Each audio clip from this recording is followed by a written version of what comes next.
Good evening, everyone. I'd like to welcome you to our 2020 Rawlyk Lecture. This is a history-making event. This is our first virtual lecture, and I hope you enjoy watching from the comfort of your home as we can come together across the distance to learn together. I'm Melody Maxwell. I'm the director for the Acadia Center for Baptist and Anabaptist Studies, and I also bring you greetings on behalf of our Administrative Committee Chair, Dr. Barry Moody, who's also with us virtually tonight. As ACBAS, our mission is to encourage and facilitate the fields of Baptist and Anabaptist studies and thought, and so this lecture is a part of that effort. And to find more, you can visit us online at acbas.acadiau.ca. This evening, we look forward to our 2020 Rawlyk Lecture, featuring Dr. Hannah Lane from Mount Allison University. The Rawlyk Lectures were established in 2009 in memory of Dr. George Rawlyk.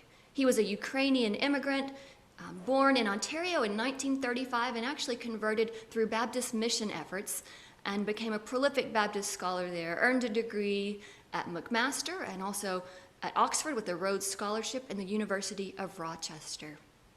Taught in several places, but spent most of his career at Queen's University, starting in 1966, mentored a generation of scholars, wrote over 30 books, wrote or edited, and especially focused on Canadian Baptist history.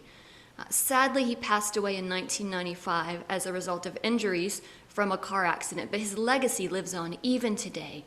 And it's in the spirit of that legacy that we hold the Rawlyk Lectures this evening. Featured speakers every 2 years for the Rawlyk Lectures bring expertise in areas of Baptist studies. And so I'm pleased to introduce to you tonight our lecturer for this evening's lecture, and that's Dr. Hannah Lane. Hannah M. Lane is Associate Professor in the History Department of Mount Allison University in Sackville, New Brunswick, and she's also an Adjunct Professor at the University of New Brunswick. At these institutions, she teaches Canadian history, American history, early modern Atlantic world, other specialties. She is a prolific scholar with multiple articles, also a researcher and supervisor. Her research focuses especially, but not exclusively, on the late 18th to late 19th century southern New Brunswick and eastern Maine, so cross-border, all sorts of interesting themes such as burial grounds, religion, anti-slavery, Freemasonry, gender, family, demography, and wealth holding. So you know that you're in for a treat to hear her this evening. Dr. Lane's lecture is entitled Church Conflicts and Social Ethics in a Maine-New Brunswick Border Community. And we look forward to hearing from her in just a moment. Let me alert you to the fact that we have chat windows open for comments, and we would like your comments and questions for Dr. Lane. Whether you're watching on Facebook or YouTube, you should see a place to add your comments. So please feel free to do that throughout the lecture, and then at the end, I will gather your questions for Dr. Lane and read them aloud to her for her to respond over the internet for us. So we look forward to your lecture, Dr. Lane, and then we look forward to talking with you more about that afterwards. Thank you.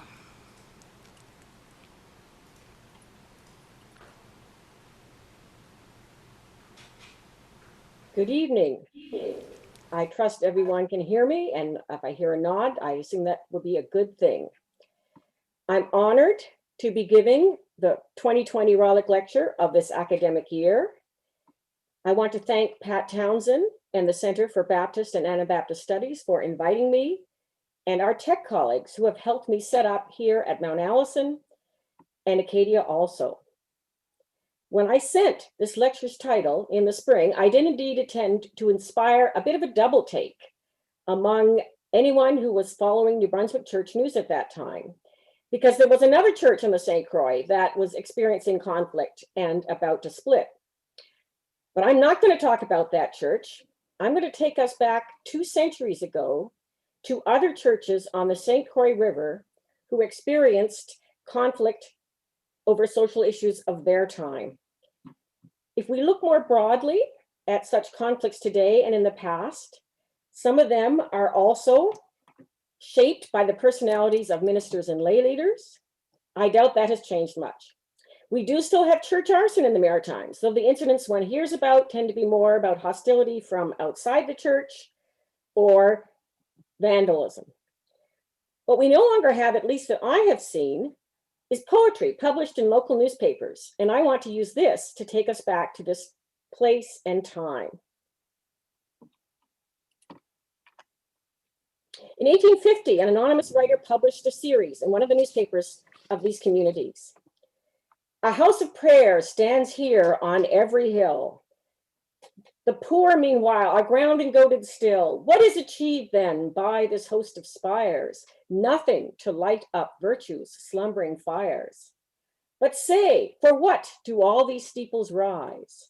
Is it that man, ordained to preach and pray, may have a place to point out virtue's way, to check bold rogues as men of God should do, expose them full in open light and view? Our temples rise for no such thing at all. Were such the case, soon should these humbugs fall. Want you a proof for this assertion? Well, ask Dr. Lawton, maybe he can tell. Lawton, the doctor, was purely the author's vernacular honorific. He was the minister involved in the second of two conflicts over social ethics within the First Baptist Church of Calais, Maine, which also served St. Stephen, New Brunswick in this period.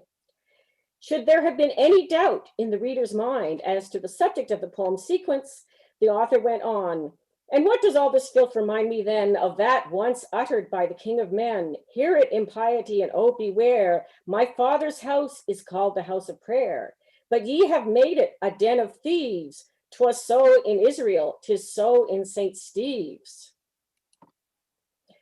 The author added in a footnote, the precise latitude or longitude of this charming locality, thus poetically designated above, is not stated on a map. Geography merely tells us that it is situated upon the two sides of a gently flowing river and extends to a distance of probably 8 or 10 miles. The inhabitants, we are informed, are celebrated for their skill in ecclesiastical architecture.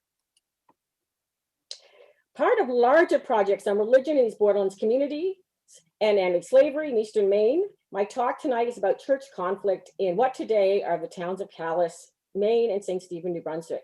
You'll hear a few other place names, Bering and Upper Mills, also referred to essentially Washington County, Maine, Charlotte County, New Brunswick. I'll briefly introduce these churches, then give you the narrative highlights mainly of the first conflict, then a short treatment of a Methodist conflict, and then we return to the same church for an 1850 conflict that featured Dr. Lawton and inspired the poetry I quoted. 4 denominational traditions were directly involved in the peak of anti-abolitionist agitation in Eastern Maine in the late 1830s. They had meeting houses which public speakers could use, and they had members and supporters on both sides.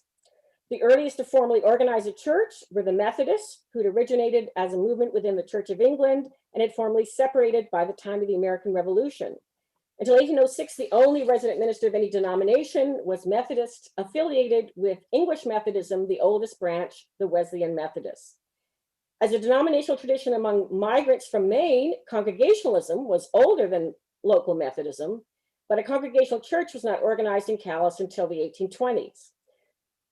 By 1831, a Unitarian society had formed, and by late 1836, Maine Methodists, who had met in various locations earlier, had built their own meeting house, also upriver in Milltown, Calais. So essentially, Milltown was used to refer to both Milltown, Calais and Milltown, St. Stephen, which was just as developed, but this is a map produced in Maine.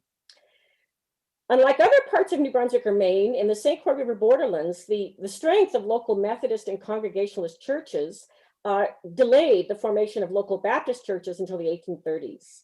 When the Baptists did build their church, they built it also at Milltown, here at the largest lumbering mill village. It served both sides of the river until 1870 and was affiliated with the regular Calvinist Baptists. The minister of this church in the late 1830s was a graduate of Brown University, James Huckins, who came from Andover, Massachusetts to Calais in 1835. By early December, a glorious revival had begun from a union prayer meeting. The revival lasted several months. By spring, between 45 and 50 had joined the Baptist church, and perhaps over 100 other churches. Among the new Baptist converts was the eldest daughter of one of the Baptist church's two deacons, Elijah D. Green, a local sawmill owner. Her family would become abolitionists, and she, Mary Hayden Green Pike, would become a lesser known anti-slavery novelist writer. This is Elijah Dix Green and his wife, Hannah Hayden Green, also a member of the church. Huckins' arrival coincided with the rise of abolitionism in Maine, and this would be the issue at the center of the first conflict.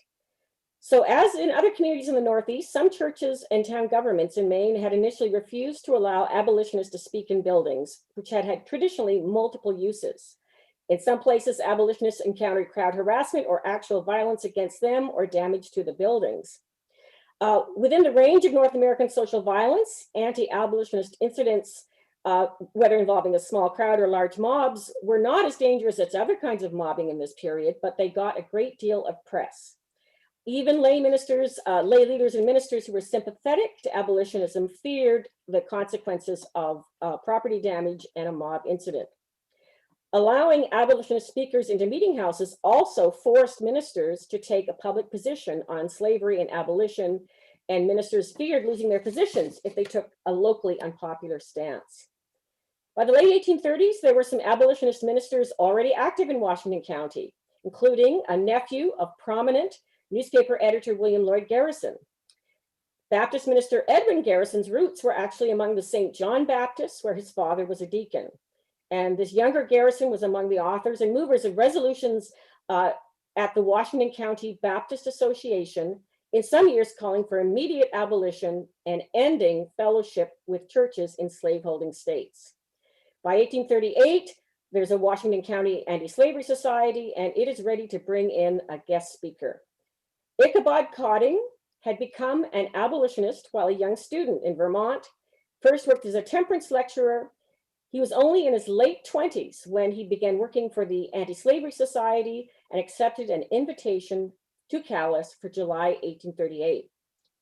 So far, my sources for this conflict and then another incident in 1839 are a combination of recollections and newspaper coverage at the time.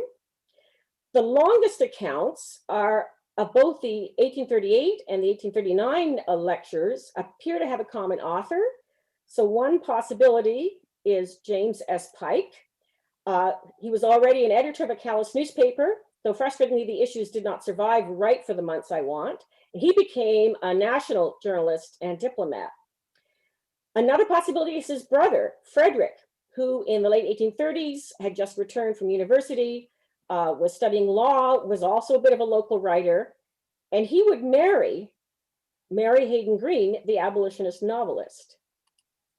Frederick Augustus Pike and his wife, the future novelist. She had joined the church during Huckins' revival, but she writes the novel in the 1840s.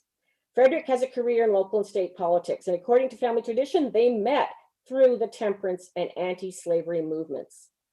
Here's her novel, which has recently been reprinted, but I'm not going to talk about that as it's a well-studied piece of work, not as famous as obviously Uncle Tom's Cabin. So Cotting arrived in July, but the selectmen of the town refused to give him access to the town hall. It was a building normally thrown open to secular entertainment, and one account of Cotting's first visit complained that far more socially marginal groups than abolitionists were allowed in it. Stray jugglers up to the religious meetings of Universalists and Catholics. Initially, Cotting and his supporters could not even get permission to lecture in any of the churches or meeting houses in Calais, Congregationalist, Unitarian, Methodists. So instead, he began speaking in a small, privately controlled hall in a building called the Calais Temperance House. The proprietors of this house were local merchants, landholders, and they included one of the Baptist deacons, Samuel Kelly, and another man, Jeremiah Curtis, a Baptist church member. Curtis is an interesting man. He was a merchant who had the good fortune to marry the daughter of Mrs. Winslow of Mrs. Winslow's Soothing Syrup, which would keep him in business for decades. He would run for the Liberty Party and eventually move from Maine altogether. But at this point, he's in Calais. He's a member of the church there. By Sunday evening, Cotting had gained access to the Baptist church in Milltown, reputedly attracting a large audience. According to an account from the 1870s, Kelly had been sympathetic to Cotting and, quote, controlled over half the house, meaning that he had purchased or rented more than half the pews in the building. This was one way that a wealthier layman could simultaneously provide de facto free pews, but also retain power within a church. His opponents, according to the later account, were politicians who feared that the debate over slavery might prevent them from being elected either at the state level or the federal level, and that some of these were also Baptists. So for the first couple of evenings, they held gatherings where all they did was debate whether Cotting should be allowed to continue, and if so, how such meetings would proceed. On one night, James Huckins spoke a few moments of the farce exhibited in the House the evening before. He professed himself cruelly shocked by the buffoonery and the desecration of the house of God he then witnessed, and said that the lecturer, that is Cotting, owed him an apology for so abusing the sanctity of his church. His reference to buffoonery was probably Cotting's dramatic rhetorical style, a style not exclusive to abolitionist lectures, and ironically shared by evangelical revivalists. It was part of the performative culture of the world of touring lecturers and revivalists. A prominent callous lawyer, Mr. Bradbury, had stated, because of debates over abolitionism, the Baptist church in this town was already sundered. It's not clear whether he himself was a member. His mother was actually a Congregationalist. He had a sister-in-law that I've identified as a Methodist.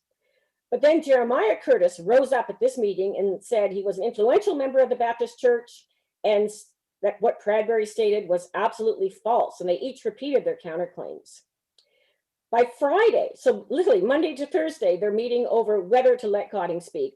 Friday's audience response was the most dramatic of the week. A succession of chairmen lost control of the meeting when parts of the audience began howling down Cotting and his supporters. According to the account sent to a newspaper, Bradbury, who was an anti-abolitionist, went twice to Mr. Cotting and attempted to intimidate him, telling him that he could not be responsible for the consequences if he, Mr. Cotting, persisted in his opposition. The lawyer could not control his friends. Now, this reflects previous vocabulary that had been used to describe anti-abolitionist incidents and indeed other incidents involving the mob in Anglo-American political culture. There was a long tradition to this, and also the implication that mobs had socially respectable supporters or leaders.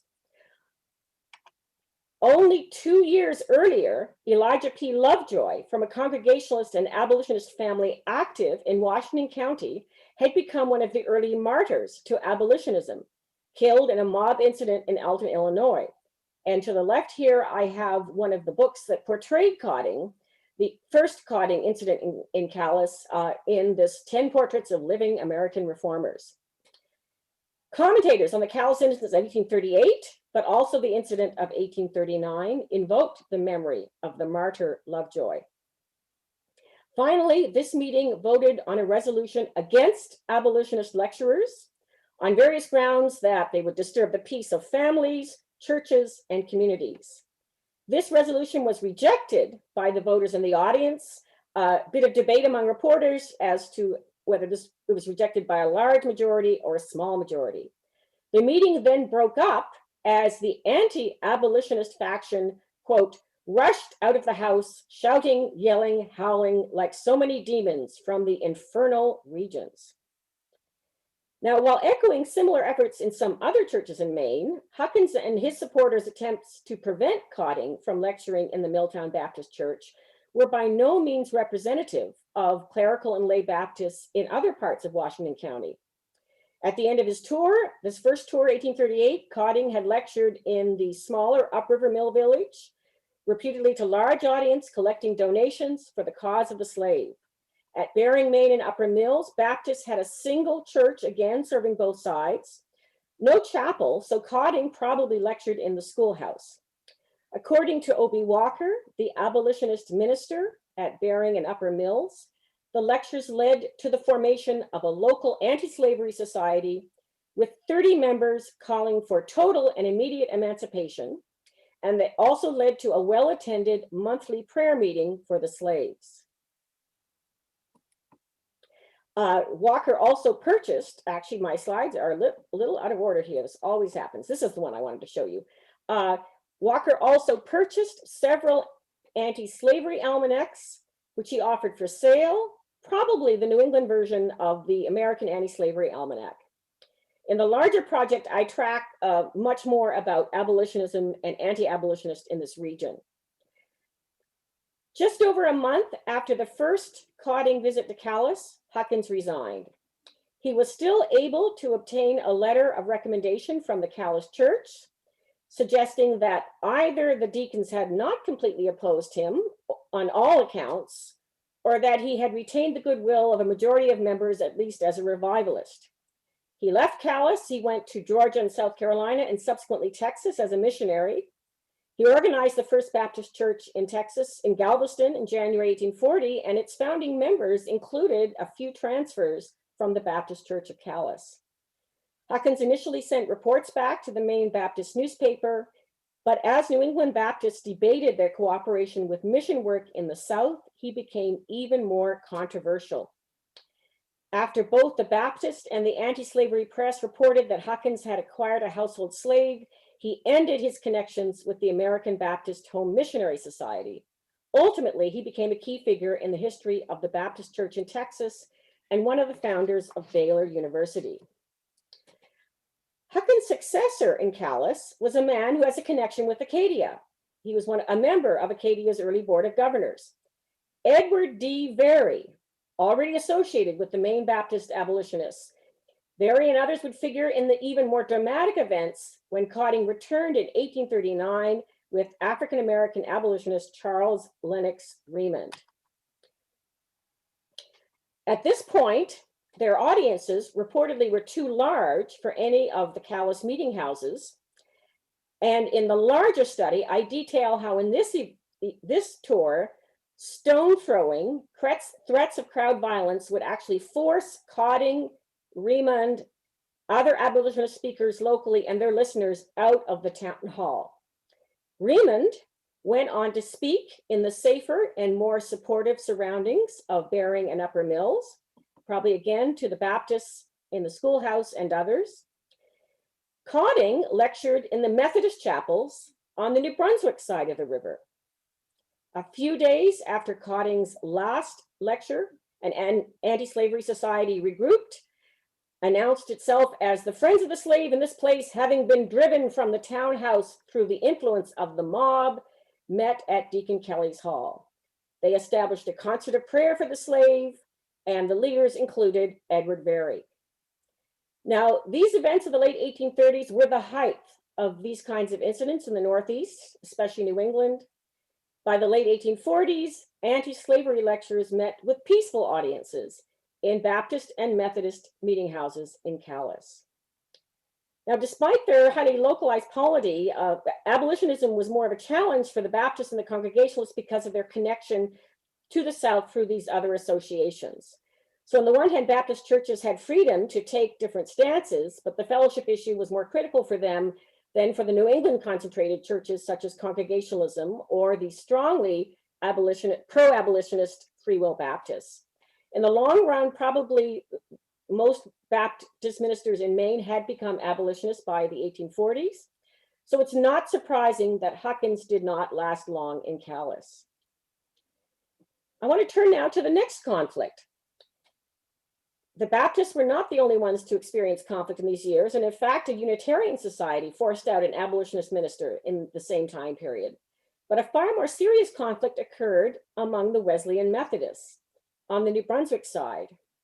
Not about abolitionism, this had narrative connections, though, with the first conflict I just mentioned. Now, the Wesleyan Methodist conflict was too complex to recount here, but I will just flag the importance of laymen in such small communities. One of the leaders on the pro-Wesleyan side was the man who had invited Cotting and Remond to speak in the Methodist chapels in Milltown and St. Stephen in 1839. The leader of the anti-Wesleyan side in this 1844 conflict was another New Brunswicker, the only abolitionist mentioned by name in press coverage of 1838-39, a man named William Todd. Now, this Methodist conflict was complex, another one about strong personalities, differences over piety, how the church should be organized. The conflict also rose over debates within the temperance movement, over total abstinence, the role of the state, the new fraternal orders. Essentially, one side was more traditional Methodist, and the anti-Wesleyans favored a more liberal style, though it's not entirely clear whether they meant theology or practice. There was even a family conflict inside this church conflict. The anti-Wesleyan William Todd had begun his married life by eloping with the daughter of the leading class meeting leader, who had forbidden the match because he thought Todd's views of hell were too liberal. In the larger paper, I talk about other evidence of family conflict intersecting with this church conflict. At the end of the summer of 1844, the Methodist conflict peaked with the mysterious burning of the chapel after 11 days without either light nor fire in the building, and 3 days before the Wesleyans would have had it insured. The following morning, the leaders of the anti-Wesleyan side posted notices offering a reward of $1,000 to anyone who would give information about the fire. This was a considerable sum for the times, and one Wesleyan minister suggested that the reward was hush money. A subsequent public meeting determined the cause of the fire as spontaneous combustion, a verdict either ignored or derided by local newspapers.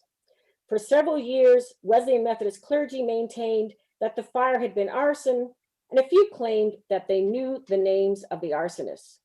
Reports of arson or suspicious fire were not unusual in local newspapers, and historians have documented vengeance and protest incendiarism in other communities.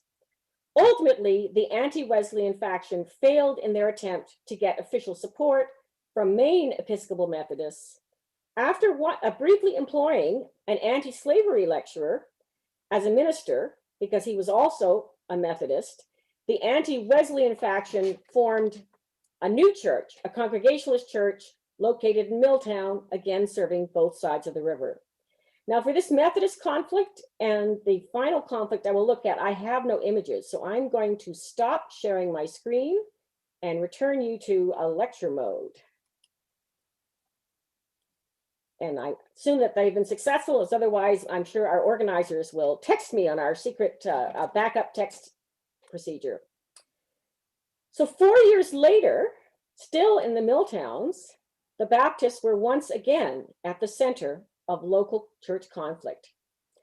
Now, reconstructing the biography of John W. Lawton, the minister at the center of the 1850 conflict, has been challenging because he was a relatively obscure figure compared to Huckins. And it's also challenging because Lawton ultimately left the ministry. Before his ministerial career, Lawton wrote for, and edited newspapers in Vermont, Maine, and eventually he would move and do the same in Wisconsin. By 1841, he was affiliated with the Maine Baptist Convention, and for a while edited the temperance newspaper with such vigor that he was sued and also physically assaulted by individuals he had critically identified by name. He also occasionally wrote for the Denominations newspaper, in 1 year initiating a wider debate about what church polity meant and church discipline with regards to members who were expelled from one church when some of the members backed the person who was expelled. At the request of his colleagues, the newspaper also published one of Lawton's sermons on the importance and responsibilities of deacons in the Baptist tradition. In retrospect, this was ironic, given that most of Lawton's deacons in Calais would oust him from the Maine Convention later in the decade. Like Huckins and the Methodist ministers in the 1844 schism, Lawton was also a successful revivalist. In the 2 years before the 1850 schism, he had gathered a large congregation and the church membership had more than doubled.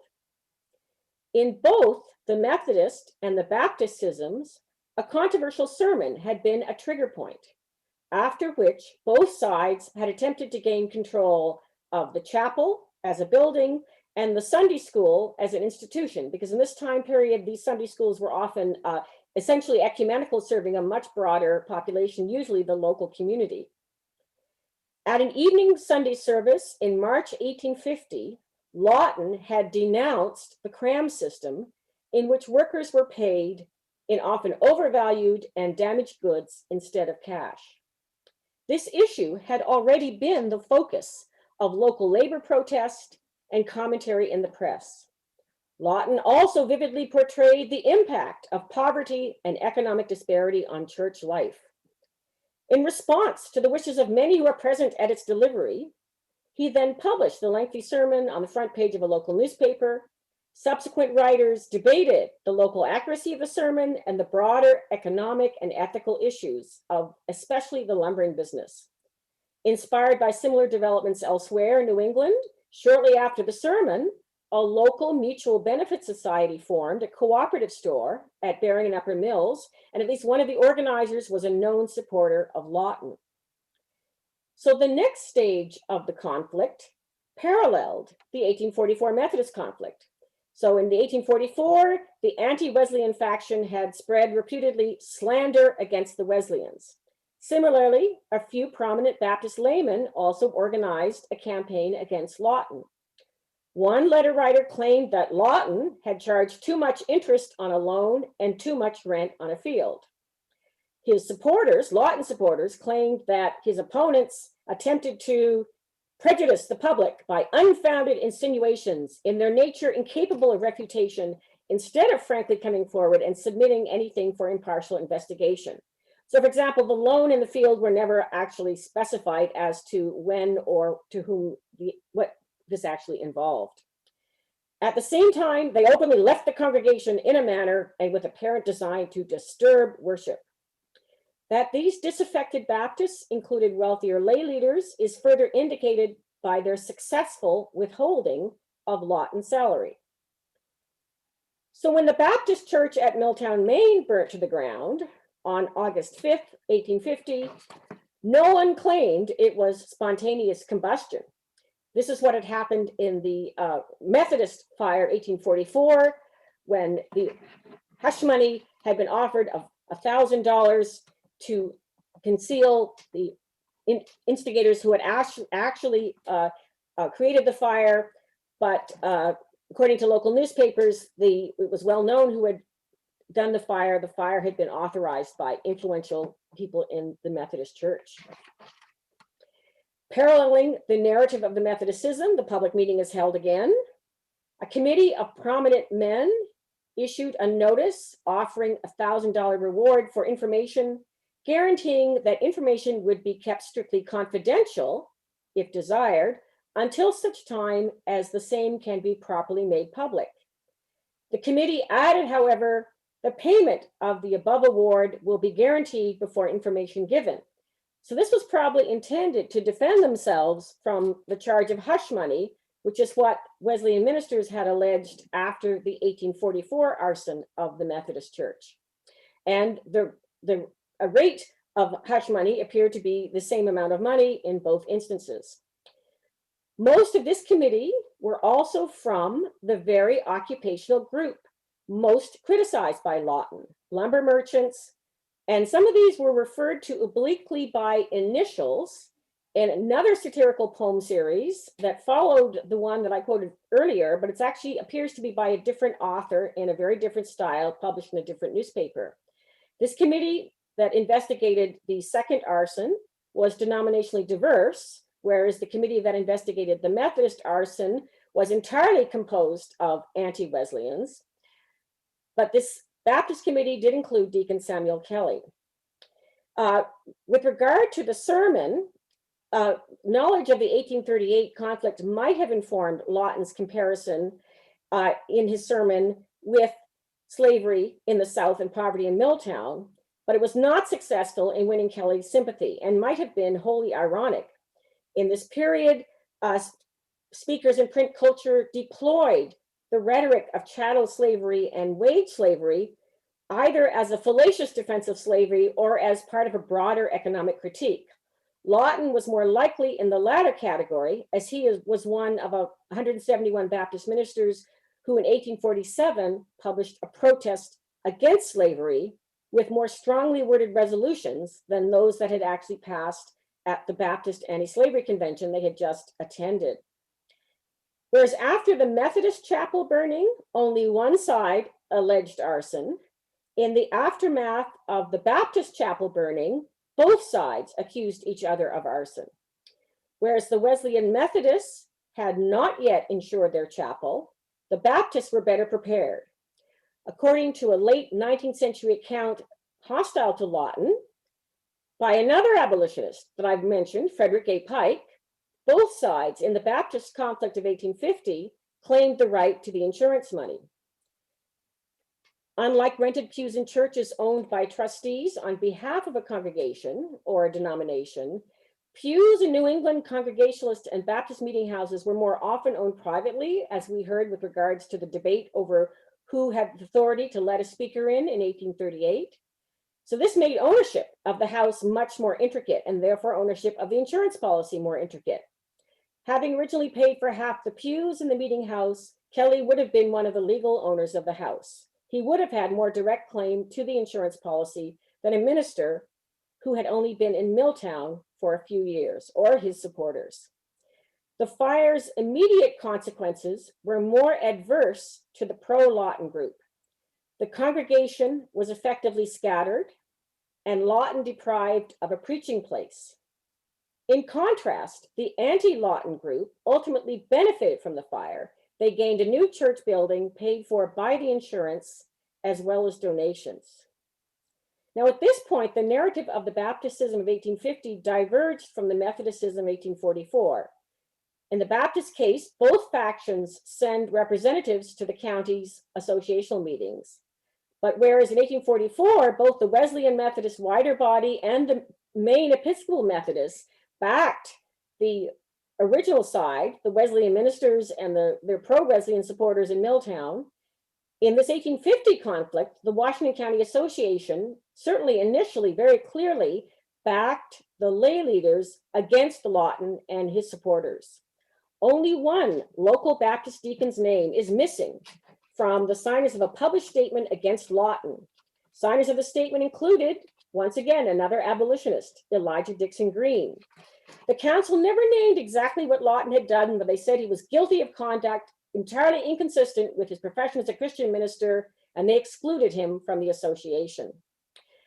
In the larger study, I speculate again about the socioeconomic background of those involved in the statement and detail the fact that this conflict also intersected with local politics.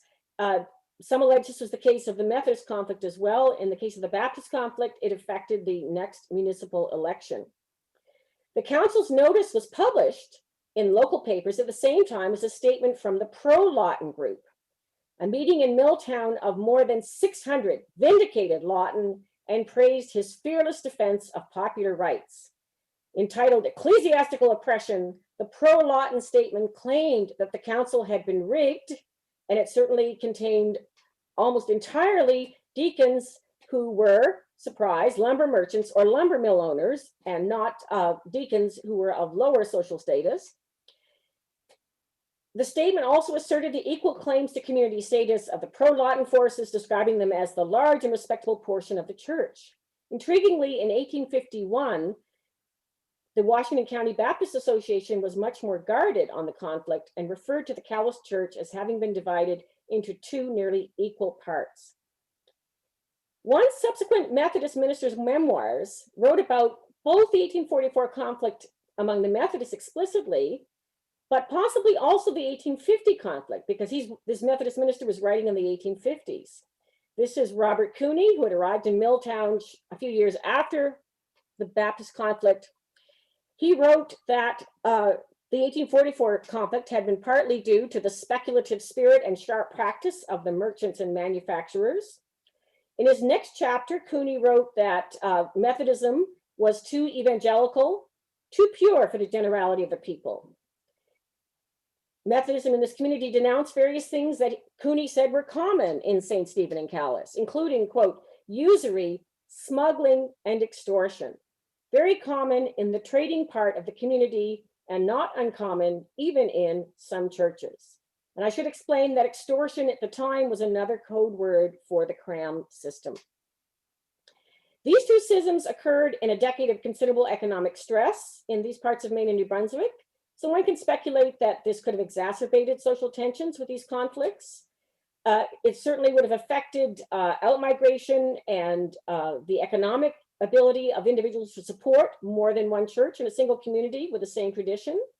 Lawton remained in Milltown for a few years, holding services in a hired hall, but the opponents rebuilt the church.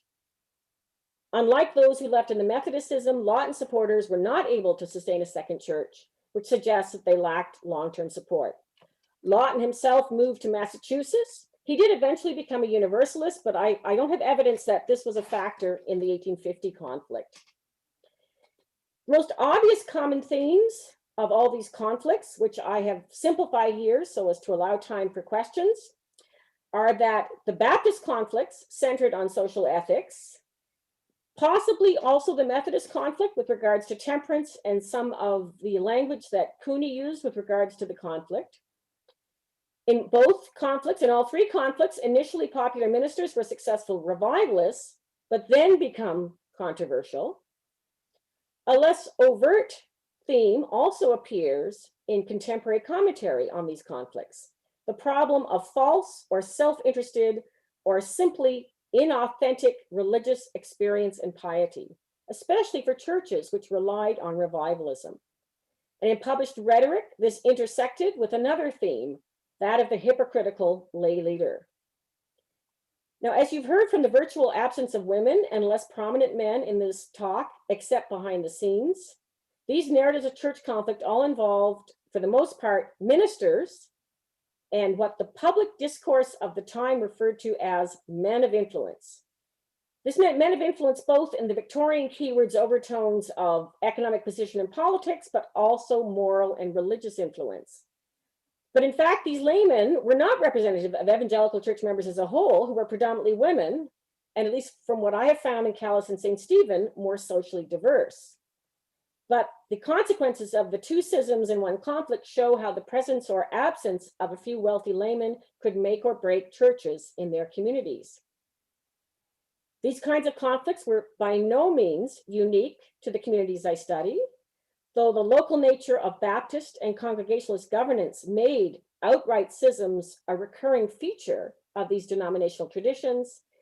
Phases of church conflict could be found among early 19th century Methodists, Presbyterians, and Catholics, somewhat later within the Church of England and its counterpart, American Episcopalianism.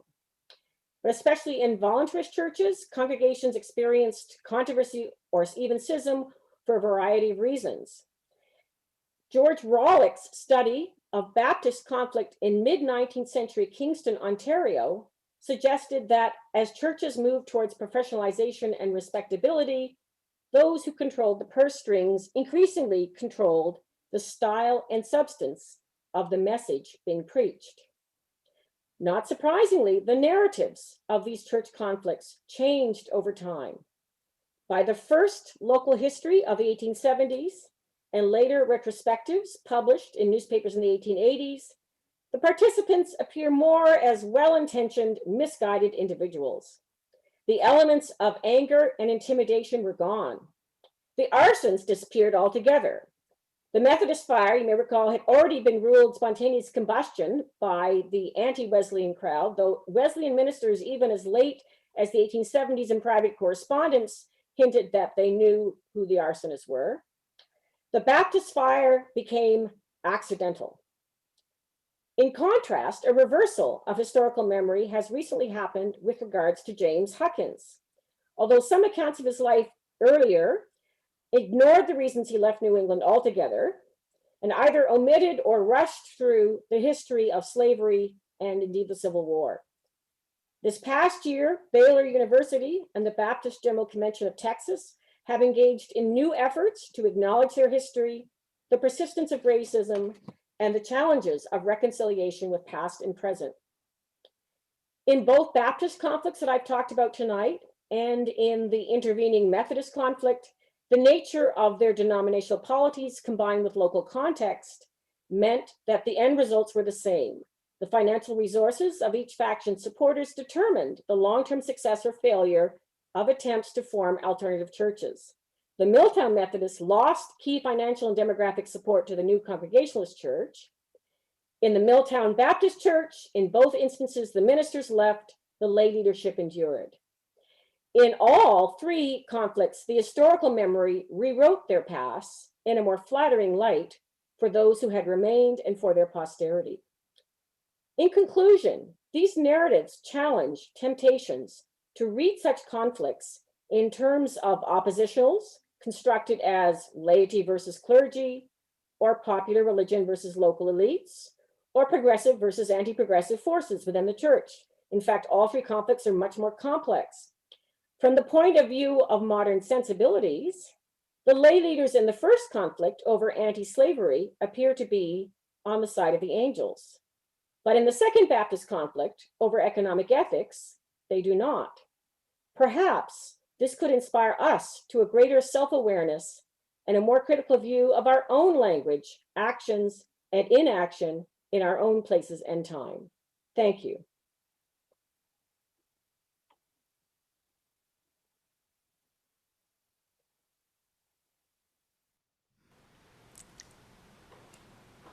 Thank you so much, Dr. Lane. What a story of intrigue, arson, buffoonery. Maybe you've been troubled, some of you watching by church conflicts in your own area. Well, there's nothing new under the sun, right, as the author of Ecclesiastes says. So what an interesting nuance and comparative study. We're so grateful, and so now we'd like to take questions from those who are watching online. If you have not already, please go on YouTube in the comments section or Facebook in the comments section and post your question there. And as you're doing that, I'll go ahead and ask the first question that we've received for Dr. Lane. And this is the question about the anti-slavery almanacs that you mentioned. This person said they'd never heard of these almanacs, and did almanac appear in other titles of abolitionist publications elsewhere in the U.S.? These almanacs were literally calendars. You would see each month, and there'd be a slogan and an image, either of the horrors of slavery. In some years, the incidents in the North where abolitionists were harassed. And the website from which I took the image of the PowerPoint has a digital collection that can give you the entire year of an almanac. So it really was an almanac in the sense of other almanacs in this time period. Thank you very much. Next question, in this Borderlands region, in this time, 1830 to 1860 or so, do you know about how many people of African descent there might have been and how that figures into the story? In St. Stephen and Cowes, there are just one or two families in this time period. I have not seen them referred to as being present in the audience, or in fact, most of these accounts are only ever about the leading men. You don't even hear about the women, and yet we know that there are actually women in Cowes and St. Stephen who raise money and send the money to anti-slavery fairs. We only hear about that in the anti-slavery newspaper. There's an interesting narrative there. In the larger study, there were at least two incidents where there were former fugitive slaves living in Cowes under a concealed name who are assisted locally. There's also a very racist incident against a man in Cowes that's also covered in the local newspaper. There's a very interesting tale that I'd like to research more on. It involves an African-American Methodist minister who marries someone from Washington County and encounters terrific harassment on that account. And it's a mixture of racism and anti-Methodist. So small numbers are there, but inadequately resourced in newspapers. And as I said, the census only shows a few families. Sounds like a richness of the story that we are not able to completely capture now, but you've been digging into that. And I especially appreciate your willingness to note the parties that were not involved in the main documents and proceedings here, but also were an important part of the community whose story we may not have fully here. We have a question about the performative nature of the traveling lecturers and preachers that you talked about. It led to the speaker in Cowes, I think you said, being accused of buffoonery. So what did this look and sound like, and are there any examples of this? The argument would be that people would speak in a very loud voice. They would use emotional language, big gestures. Uh, some people allege that what abolitionists were saying was an exaggeration of reality, whereas we would argue that no, in fact, most of the time it underestimated some things because some parts of slavery were not respectable enough to be talked about, at least publicly, though they were often written about. It could involve sensational incidents, a lot of physical movement. In a sense, this was common to the culture of getting your audience. And many argue that political figures and lecturers actually took their style from the revivalists, even though subsequently some revivalists may have regretted this. Interesting, thank you. There's a lot to study there with intersecting in various fields, so thank you. You had mentioned earlier about David Bartlett's book that had agitators in the main title, but reformers in the subtitle. Could you speak more to that? Does he use agitators in a positive sense, or how is he meaning that? Yes, he does mean it in a positive sense. It's about abolitionist speakers, but it's an example of the kind of selective memory of abolitionist speakers. Firstly, it's a book that's published fairly early, not after the Civil War, for example.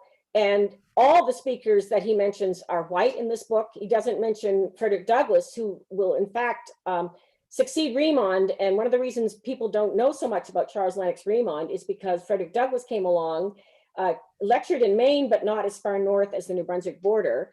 And Douglass was such an extraordinary speaker and writer that he eclipsed previous African-American abolitionists. But in this agitators and reformers, you have Cotting, who's relatively obscure, and no mention of Remond. So again, still a selective racialized approach to understanding abolitionism in the sources of the time. Thank you. We also have a question about indigenous people. Was there any hint of contact with indigenous peoples in the region during this period in your research? Well, not specifically connected with anti-slavery in Calais. I will say that if you look at diaries, there's a diary from this time period of the Second Baptist conflict that mentions employing an indigenous fiddler at a party. The Passamaquoddy do appear in Maine newspapers. There's an interesting thread in the life of William Lloyd Garrison, who is the editor of a major abolitionist newspaper in Boston. He actually does take up some indigenous concerns regarding indigenous people in Massachusetts and Connecticut, and also the American South. Some people have written about it and tried to explore this. I mean, it's not clear. I haven't looked at it close detail, so I don't know how consistent he is. But having looked online at some issues of the Liberator, yes, you can see he does mention the Pequot, particularly who are trying to get recognition from Massachusetts in this time period. And of course, he's particularly interested in indigenous people in the American South. Whether Garrison remembered the indigenous people of the Maritimes, because Garrison was actually from a maritime family, I haven't seen evidence of that yet. But that's something that's happening in Boston, not in Calais. Interesting. Students, researchers, take note. There's rich material here. And I'm sure Dr. Lane would be happy to talk with you more and examine more of the sources here. You presented a really rich, multi-layered history, story. And so could you articulate a little bit more for us what benefits we gain by looking at this cross-border story instead of just one nation or the other?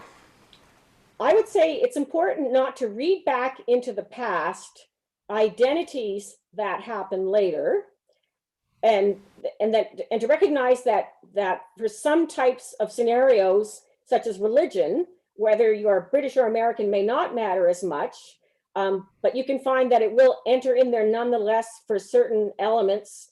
I argue in another study that people are sort of provisionally British or American, but that some people are moving back and forth and see themselves more as belonging to a region.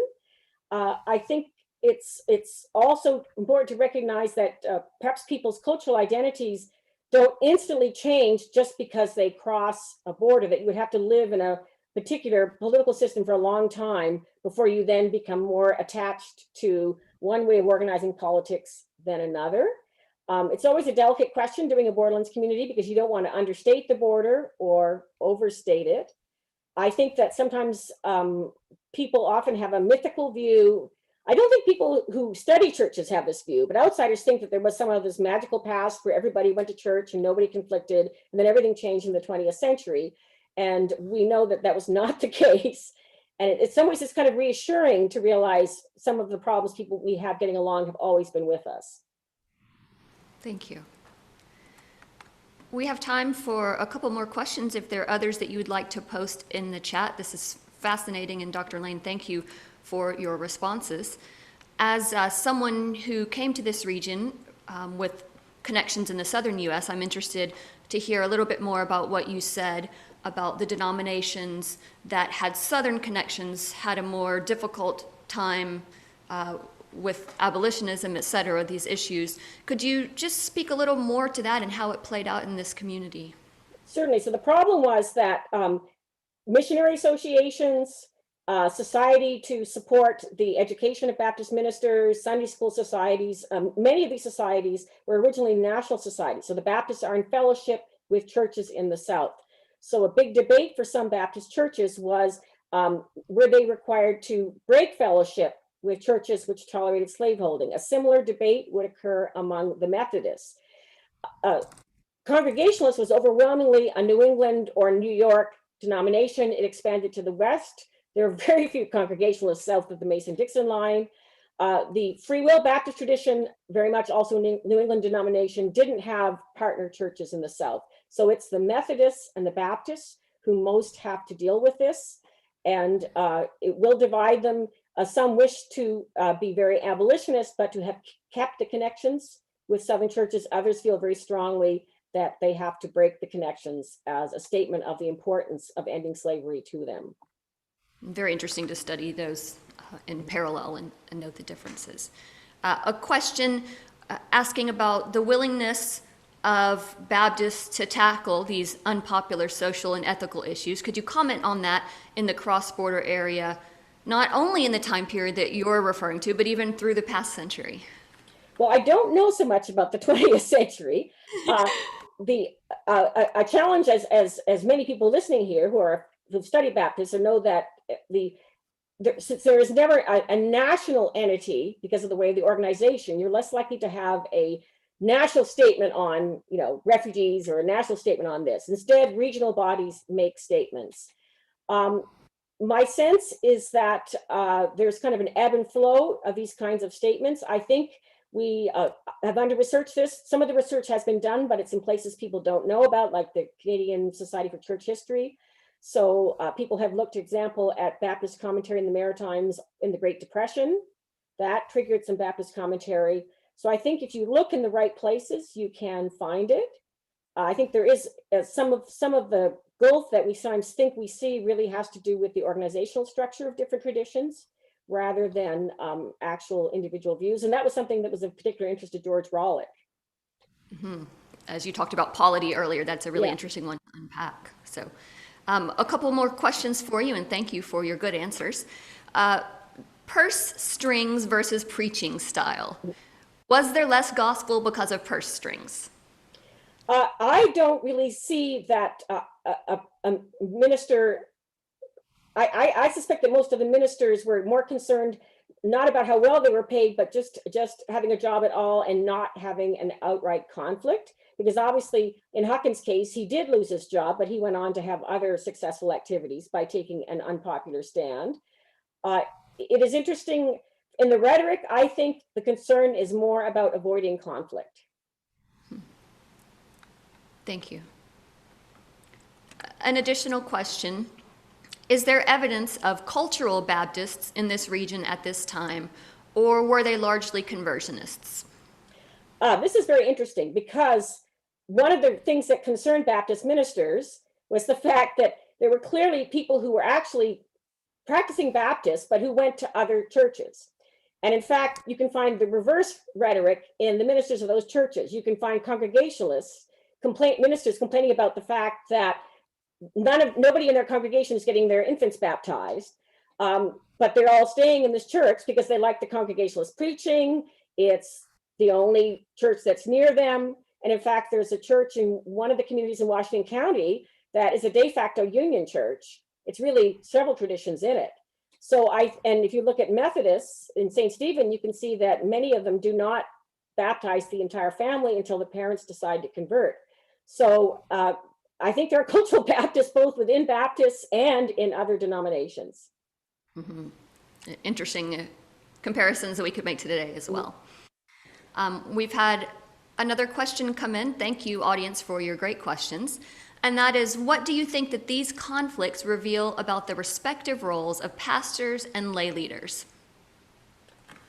Oh, in some ways, I think the pastors can kind of stir things up because they're the ones that talk to the congregation, but the lay leaders can bring speakers in. So, for example, at the time that George Stillman Hill invites Raymond and Cotting, though in the end only Cotting goes, which I think might have to do with the implication that he might have risked being exposed to racist opposition in St. Stephen as well. I don't know, it's pure speculation. At that time, official Wesleyan policy, at least on paper, was that the local lay leaders were not supposed to invite anybody except other Methodist preachers into their chapels. But in fact, you can see this happens all the time. They invite temperance lecturers, they invite this anti-slavery speaker. The rule is there, but it's simply on paper. It's the local trustees or the leaders that say, here's a great speaker, where can they speak? We'll let them speak in the chapel. Mm-hmm. Thank you. I will give a moment or two if there's any final questions that anyone would like to post. This is your opportunity to ask our expert, Dr. Lane, whose knowledge is wide and deep about this subject. Fascinating information she shared.